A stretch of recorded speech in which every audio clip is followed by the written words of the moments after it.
खबर ओडिशा। नमस्कार, ए खबर ओडिशा को आपनको स्वागत।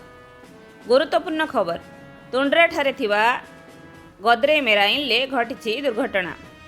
आमोनिया गैस लीक हेबा फଳରେ जनकर मृत्यु घटी। गद्रे प्लांट रे दुर्घटना घटी रविवार विलंबित राति। श्रमिक जनक श्वासरुद्ध हेबा फଳରେ तांकु बालेश्वर मुख्य चिकित्सालय को प्लांट कर्तृपक्ष नहीं जाइथिले। सेठारे चिकित्सा हेउथिबा समय रे श्रमिकंकर मृत्यु हो जाइछि। जदि ए पर्यंत आम चैनल को लाइक शेयर आउ सब्सक्राइब करना ताहले तुरंत लाइक शेयर आउ सब्सक्राइब करंतु। मृत्यु श्रमिकंकर घर महाराष्ट्र रत्नगिरी अंचल से गोविंद गौली पुओ महेश गौली। सोमवार सकाळ 5:30 डाक्तर तांको मृत घोषणा करथिले।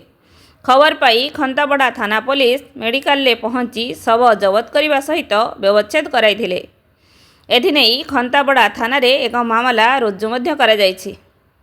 ब्यूरो रिपोर्ट, ए खबर ओडिशा। आम चैनल को लाइक शेयर कमेंट और सब्सक्राइब करंतु। आपण माने देखुछंती ए खबर ओडिशा।